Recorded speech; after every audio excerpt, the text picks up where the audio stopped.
Welcome to my channel Hollywood in Short with ज्योति। आज की movie है पैरासाइट, जिसका मतलब होता है परजीवी।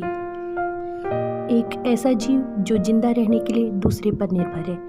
अब यह पैरासाइट बॉडी कहानी से कैसे जुड़ा है, आइए देखते हैं। कहानी की शुरुआत में हमें एक परिवार दिखाई देता है। ये किम परिवार है और इसमें 4 लोग हैं, जिसमें पिता का नाम की टाइक, माँ चंगसुक, बेटा कीवू जिसका दूसरा नाम केविन है और बेटी की जेंग। ये परिवार बहुत गरीबी में जी रहा है। इनका बेटा और बेटी दूसरे के वाईफाई को यूज़ कर अपना मोबाइल चलाते हैं। इन लोगों में हुनर बहुत है, पर ये सभी बेरोजगार हैं और इसीलिए ये अपना खर्च पिज्ज़ा के बॉक्सेस फोल्ड करके निकालते हैं।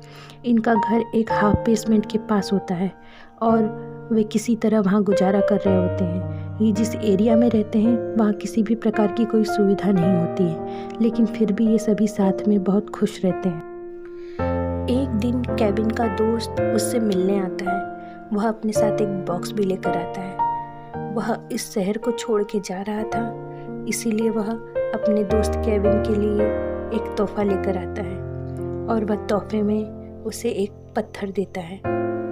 कोरिया में इस तरह के पत्थरों को लकी माना जाता है और माना जाता है कि इसे घर में रखने से घर में खुशियाँ आती हैं।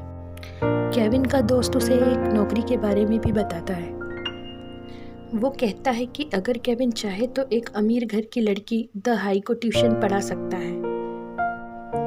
केविन का दोस्त उसे यह भी बताता है कि वो दहाई को चाहता है और कुछ सालों में उसे प्रपोज करेगा। अब उसका दोस्त चला जाता है और केविन उस पत्थर को देख रहा होता है। उसे इस पत्थर पर बहुत विश्वास होता है। उसे लगता है कि सच में इस पत्थर से उनकी किस्मत बदल जाएगी। अब हम उस अमीर परिवार के बारे में जानते हैं। इस परिवार में भी 4 लोग हैं। यह परिवार पार्क परिवार है। इसमें डॉन आइक, उसकी वाइफ योन क्यो, उनकी बेटी दहाई और उनका बेटा द सॉन्ग होता है।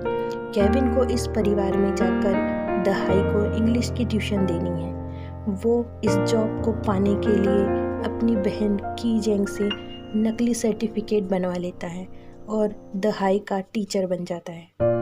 केविन को कुछ समय बाद पता चलता है कि दहाई का छोटा भाई द सॉन्ग मानसिक रूप से ठीक नहीं है और वह इस बात से फ़ायदा उठाने की सोचता है। वह योन क्यो को बताता है कि वह एक आर्ट थेरेपिस्ट को जानता है जिसका नाम जेसिका है। अब वह अपनी ही बहन को एज ए आर्ट टीचर वहाँ इंट्रोड्यूस करवाता है, पर वह उसे अपनी दूर की कज़न बताता है, ना कि अपनी सगी बहन। योन क्यो जेसिका का इंटरव्यू लेती है, जिसमें जेसिका बहुत दिखावा करती है। वह योन क्यो को बताती है कि उसे आर्ट के बारे में बहुत ज़्यादा नॉलेज है और वह योन क्यो को इम्प्रेस कर देती है। अब उस घर में ये दोनों भाई बहन काम करने लगते हैं। केविन दहाई का टीचर है और जेसिका उसके छोटे भाई की आर्ट टीचर। इनके अलावा उस घर में एक ड्राइवर और एक हाउसमेड भी थी। अब पार्क फैमिली को लगता है कि उन्होंने अपने बच्चों के लिए बेस्ट टीचर अपॉइंट किए हैं, जो कि अमेरिका से पढ़कर आए हैं, पर यह सब सही नहीं था। जेसिका के बनाए नकली सर्टिफिकेट के कारण दोनों वहाँ नौकरी कर रहे होते हैं और उनसे अच्छी खासी सैलरी लूटने लगते हैं। पर कुछ समय बाद केविन और दहाई एक दूसरे की तरफ आकर्षित होने लगते हैं। केविन भूल जाता है कि उसका दोस्त दहाई को चाहता है और वह अब अपने ही दोस्त को धोखा देने लगता है। एक दिन जेसिका ट्यूशन के बाद घर जा रही थी, तभी पार्क फैमिली उसे अपनी गाड़ी से घर छोड़ने की पेशकश करते हैं और जेसिका मान जाती है। वह गाड़ी से जाती है, तभी उसके दिमाग में एक प्लान चल रहा होता है। वह चुपके से अपनी पेंटी कार में ही छोड़ देती है और इसके पीछे उसका मकसद अपने पिता को ड्राइवर की नौकरी दिलाना होता है।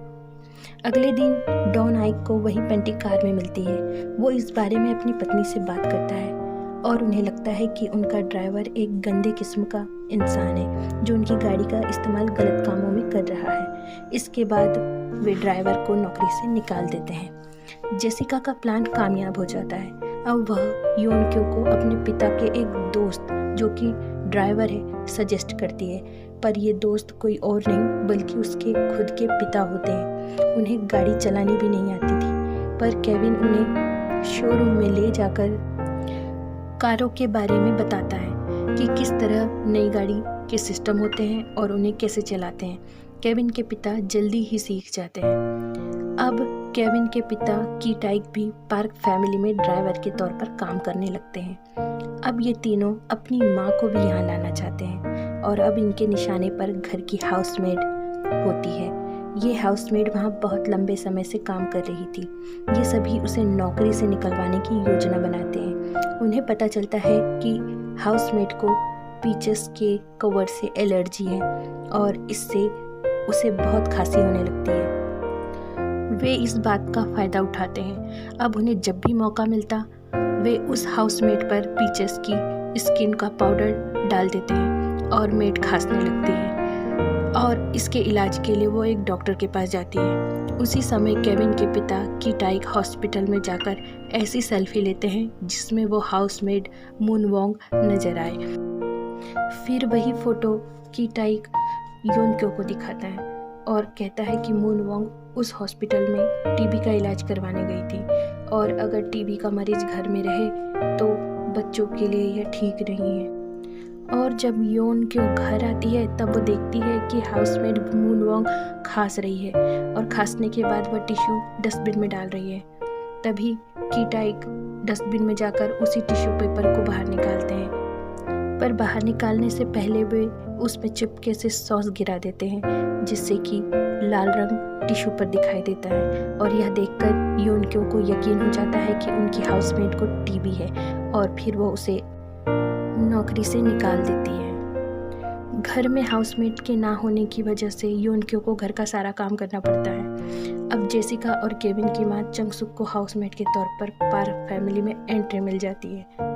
ये चारों भी कभी जाहिर नहीं होने देते कि वे आपस में परिवार है और इस तरह ये चारों पार्क फैमिली का पूरा फ़ायदा उठाने लगते हैं। ये सभी पार्क फैमिली की एब्सेंस में उनका सामान, बेड, बाथरूम सब कुछ यूज़ करते हैं और अपनी चालाकी से पार्क फैमिली को मूर्ख बनाते हैं। अब चारों के पास नौकरी है और सभी खुश हैं। पर एक दिन पार्क फैमिली द सॉन्ग के कहने पर कैंपिंग के लिए जाते हैं और अगले दिन आने वाले होते हैं। अब उनके जाने के बाद की टाइक और उसकी पूरी फैमिली घर के अंदर पार्टी करते हैं, शराब पीते हैं और बहुत हंसते हुए एंजॉय करते हैं। तभी डोरबेल बजती है। चंगसुक डोर के पास आती है। उसे डोर के बाहर पुरानी हाउसमेड मून वोंग दिखती है। वो आग्रह करती है कि चंगसुक डोर ओपन कर दे ताकि वह अपना बाकी बचा हुआ सामान ले जा सके। चंगसुक पहले इनकार करती है पर बाद में दरवाज़ा खोल देती है। तब तक केविन, जेसिका और उनके पिता दीवार की ओट में छिप जाते हैं। इधर मून वोंग किचन के अंदर से एक सीक्रेट डोर ओपन करती है और सीढ़ियों से उतरकर नीचे बंकर में चली जाती है। इस रूम के बारे में पार्क फैमिली को नहीं पता था। क्योंकि मून वोंग वहाँ पार्क फैमिली के आने से पहले भी काम कर रही थी तो वह इस बंकर के बारे में जानती थी। अब चंगसुक भी मून वोंग के पीछे पीछे आ जाती है। वो देखती है कि बंकर में एक आदमी है जो कि मून वोंग का पति है और द सॉन्ग की हालत भी इसी की वजह से खराब होती है क्योंकि रात में द सॉन्ग जब अपना बर्थडे केक खा रहा होता है तभी वह इस बंकर से ऊपर आते देखता है और भूत समझकर इतना अधिक डर जाता है कि उसकी मानसिक स्थिति खराब हो जाती है। मून वोंग के पति ने बहुत ज़्यादा कर्ज लिया था जिसकी वजह से कर्जदार इसकी जान के दुश्मन हो चुके थे, इसलिए वह यहाँ पिछले 4 सालों से छुप के रह रहा था और मून वोंग उसे खाना दे रही थी। पर नौकरी चले जाने से अब यह संभव नहीं था। अब चंगसुक उन दोनों को धमकाती है कि वह पुलिस को उनके बारे में बताएगी। मून वोंग उससे हाथ जोड़कर विनती करती है। वो कहती है कि अगर वह रोजाना उसके पति को खाना देगी तो वह उसे इसकी कीमत चुकाएगी। पर चंगसुक उनकी बात नहीं मानती। तभी दीवार के पीछे छिपे केविन, जेसिका और की टाइक गलती से नीचे गिर जाते हैं और तभी मून वोंग उनका वीडियो बना लेती है जिसमें केविन कह रहा होता है, पापा मेरा पैर। अब मून वोंग और उसके पति को पता चल जाता है कि ये चारों एक ही परिवार के हैं और अब वो इनको ब्लैकमेल करने लगते हैं। पासा पलट जाता है। मून वोंग कहती है कि वह यह वीडियो पार्क फैमिली को भेज देंगी। अब किम की फैमिली माफ़ी मांगती है और हाथ ऊपर करके लिविंग रूम में एक किनारे बैठ जाती है। अब मून वोंग और उसका पति इनकी और भी वीडियो बनाते हैं। तभी घर का फ़ोन बजता है। ये फ़ोन योन क्यो का होता है। वे चंग सुक को बताते हैं कि बहुत ज़्यादा पानी गिरने के कारण वे लोग वापस आ रहे हैं और वे 8 मिनट में घर पहुंच जाएंगे। तब तक चंग सुक उनके लिए खाना पका कर रखे। अब सब घबरा जाते हैं। हड़बड़ी में वे मून वोंग के पति को उसी बंकर में रस्सी से बांध देते हैं और मून वोंग को बंकर की सीढ़ियों से नीचे धक्का दे देते हैं और किसी तरह जल्दी जल्दी वहाँ फैला सामान समेटते हैं। पार्क फैमिली के आने से पहले सब कुछ ठीक हो जाता है। अब जेसिका, केविन और उनके पिता लिविंग रूम में टेबल के नीचे छिपे होते हैं। दसोंग को कैंपिंग करनी है, इसलिए वह घर के बाहर ही कैंप लगा लेता है और उसके माता पिता वहीं काउच पर बैठकर उसकी निगरानी करते हैं। तभी डॉन हाइक योन क्यो को कहता है कि उसके ड्राइवर की टाइक के पास से हमेशा एक अजीब सी बदबू आती है जो बर्दाश्त नहीं होती और ये बात टेबल के नीचे छिपे की टाइक को बहुत बुरी लगती है। तब योन क्यो भी कहती है कि द सॉन्ग भी कहता है कि उसकी टीचर के पास से बदबू आती है। डॉन आइक कहता है कि जो लोग सबवे में सफ़र करते हैं उनके पास से ये बदबू आती है और अभी इस कमरे में भी वही बदबू आ रही है। अब उस कमरे में की टाइक था, इसलिए बदबू तो आनी ही थी।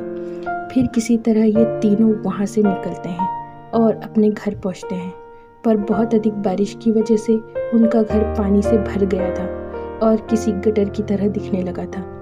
केविन वहाँ से अपना लकी स्टोन उठाता है। फिर सभी उस एरिया के कॉमन जिम में रात बिताते हैं। अब ये सभी अपने साबुन, परफ्यूम आदि बदल देते हैं ताकि उनके शरीर से वो बदबू ना आए। अगले दिन उन्हें पार्क फैमिली की तरफ से द सॉन्ग के बर्थडे का इनविटेशन आता है और वे सभी अपनी मुसीबतों को किनारे रखकर उनकी पार्टी को शानदार बनाने पहुंचते हैं। की टाइक योन क्यो के साथ शॉपिंग पर जाता है, पर वापसी में योन क्यो कार का विंडो नीचे कर देती है और अपनी नाक को ढक लेती है। की टाइक को अब और भी बुरा लगता है। ये उसे खुद की बेइज्जती महसूस होती है और अब उसका मूड अपसेट हो जाता है। अब इधर केविन दहाई से पूछता है कि क्या ये उन अमीर लोगों जैसा दिखता है। दहाई नासमझ होती है। उसे अभी अमीर और गरीब के बीच का फर्क नहीं पता था।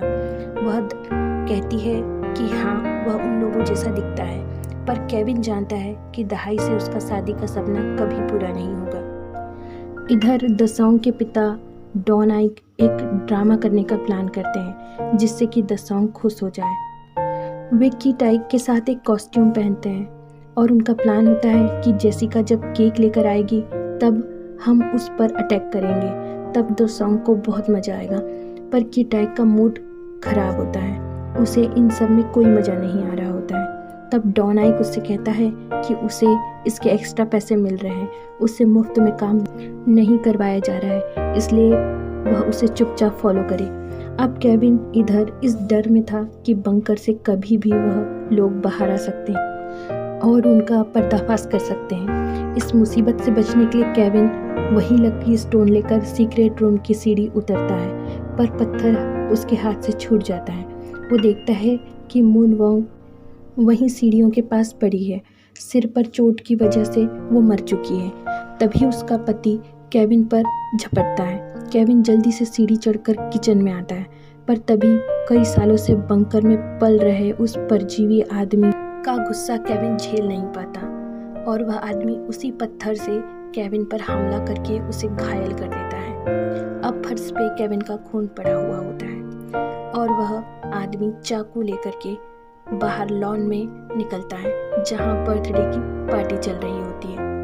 यहाँ वह जेसिका को केक पकड़े हुए देखता है और वह सीधे उसके पास आता है और उसके सीने में खंजर घोंप देता है। यह देखकर जेसिका की माँ को बहुत गुस्सा आता है और वह उस आदमी को मार डालती है। किम की फैमिली अब मुसीबत में है। द सॉन्ग उस भयानक आदमी का चेहरा देखकर डर जाता है और उसे सीजर अटैक आ जाता है और वहीं वो बेहोश हो जाता है। इधर दहाई केविन को कंधे पर उठाकर अस्पताल ले जा रही होती है। ये सब देखकर कीट आइक को कुछ समझ नहीं आता। अब डॉन आइक अपने बेटे को बचाने के लिए कीट आइक से कार की चाबी मांगता है। कीट आइक अपनी बेटी को मरते हुए देख रहा था, अपने बेटे को जख्मी हालत में देख रहा था। हड़बड़ी में उसके हाथ से कार की चाबी नीचे गिर जाती है और तब डॉन आइक चाबी उठाने नीचे झुकता है, पर तभी वह अपने हाथ से अपनी नाक बंद कर लेता है और यह देखकर कीट आइक के सब्र का बांध टूट जाता है। उसे इतना गुस्सा आता है कि वह चाकू से डॉन आइक पर वार करता है और उसकी जान ले लेता है। अब शायद उसका गुस्सा खत्म हो चुका था, पर अब वह खूनी था, इसलिए वह भागकर उसी बंकर में छुप जाता है।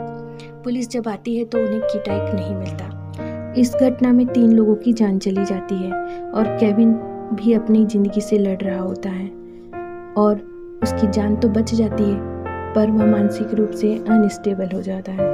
अब इधर चंगसुक और उसके बेटे पर पार्क फैमिली के साथ चालबाजी करने का मुकदमा चलता है, पर केविन की हालत ठीक न होने की वजह से वह सिर्फ हंसता ही रहता है। लंबे समय बाद उन पर से मुकदमा हटा दिया जाता है।